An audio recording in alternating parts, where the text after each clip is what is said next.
सिरसा जिले के गांव डिंग मंडी के सरकारी स्कूल में आर्यभट्ट गणित पार्क बनाया गया है। इस स्कूल में गणित विषय से विद्यार्थी दूर नहीं भागते बल्कि सवालों को तुरंत हल करते हैं। इस गणित पार्क को लेकर विद्यार्थी काफी उत्साहित हैं और गणित की पढ़ाई आसानी से कर रहे हैं। उन्होंने इसे अच्छी पहल बताते हुए कहा कि जिले भर में साइंस लैब की तर्ज पर अब मैथ पार्क और साइंस पार्क बनाने पर विचार किया जा रहा है। उन्होंने बताया कि इन पार्कों के जरिए बच्चे खेल खेल में अपनी पढ़ाई करते हैं और बहुत कुछ सीखते हैं। यह मैथ पार्क एक सामाजिक संस्था के सहयोग से बनाया गया है। ये मैथ पार्क हमने विमल सरोज चैरिटेबल सोसाइटी के सहयोग से कुछ समय पहले बनवाया गया है। इस पार्क की हेल्प से बच्चे जो गणित में रुचि नहीं रखते हैं वो भी बहुत कुछ सीख पाते हैं। इस मैथ पार्क में हमने स्टार्टिंग जो मैथ की जहाँ से स्टार्टिंग होती है बिंदु से लेकर के 10वीं कक्षा तक के सभी विषयों को कवर किया गया है। तो कहाँ से ये आपको प्रेरणा मिली ऐसे पार्क को बनाने के लिए? इस पार्क को बनाने की प्रेरणा मुझे मेनली तो वेबसाइट ऑनलाइन माध्यम से मिली। पंजाब के कुछ स्कूलों में भी मैंने देखा कि ये पार्क बने हुए हैं, परंतु वहाँ पर जो ये पार्क बने हुए थे वो छोटे पार्क बने हुए थे। वहाँ इतनी सुविधाएं, इतना कुछ ज़्यादा विस्तार नहीं था। बट मैंने अलग अलग वेबसाइट से देख करके, ऑनलाइन देख करके इस मैथ पार्क का यहाँ बनाने का निर्णय लिया और ये बनाया गया। इसका कैसा रिस्पॉन्स मिला?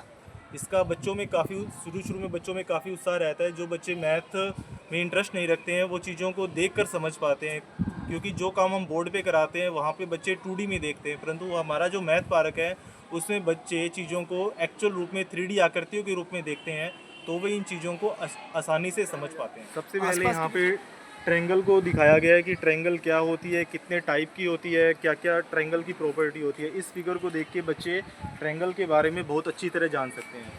उसके बाद ट्रायंगल के बाद हमारे पास आता है क्वाड्रिलेटरल कितने टाइप्स के होते हैं, क्या क्या उनकी प्रॉपर्टीज़ होती हैं, तो ये सब इसमें दिखाया गया है। क्वाड्रिलेटरल के बाद हमारे पास जो बाकी पॉलीगन है वो आते हैं, जैसे हमारे पास पेंटागन है, हेक्सागन है, उनकी प्रॉपर्टियाँ क्या है, रेगुलर पॉलीगन्स क्या होते हैं, ये सारे जो फॉर्मूले हैं वो इस बोर्ड में दिखाए गए हैं। रेगुलर पॉलीगन के उनके एंगल्स का सम क्या होता है, इंटीरियर एंगल्स क्या होते हैं। पॉलीगन के बाद हमारे पास इसमें सर्कल्स आता है। सर्कल में क्या हमारा सेंटर होता है, रेडियस क्या होता है, कोड क्या होती है, पेरीमीटर क्या होता है, मेजर सेक्टर, माइनर सेक्टर, यानी कि सर्कल से रिलेटेड जितने भी फॉर्मूले 6 to 10th क्लास में आते हैं उनको हमने यहाँ पे दिखाया है।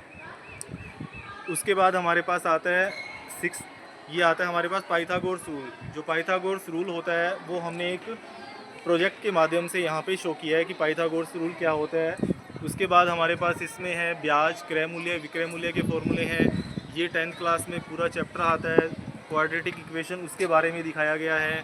नेक्स्ट में हमारे पास प्रायिकता, प्रोबेबिलिटी के बारे में बताया गया है कम्प्लीटली। उसके बाद हमारे पास नेक्स्ट 10th क्लास का स्टैटिस्टिक टॉपिक्स आता है। उसके बाद हमारे पास 10th क्लास में ही कोऑर्डिनेट ज्योमेट्री उसके बारे में बताया गया है। 10th क्लास में हमारे पास 9th और 10th में लीनियर इक्वेशन इन 2 वेरिएबल और नंबर सिस्टम को कम्प्लीटली नेक्स्ट बोर्ड में दिखाया गया है। इसमें बच्चों को सिखाने के लिए एंगल के बारे में बताया गया। ये हमारा acute angle, obtuse angle, right angle, straight angle, reflex angle and complete angle. छात्राओं ने खुशी जाहिर करते हुए बताया कि पहले उन्हें गणित समझने में काफी परेशानी होती थी, लेकिन अब इस मैथ पार्क के जरिए वे आसानी से गणित के सवालों को हल कर लेते हैं।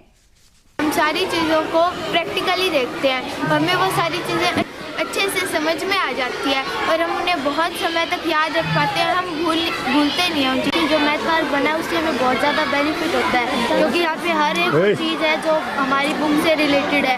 इसमें हर एक छोटी से छोटी चीज़ भी दिखाई जाती है और जो हमें नहीं समझ आती है वो भी हर एक चीज़ इसमें बना के दिखाई गई है।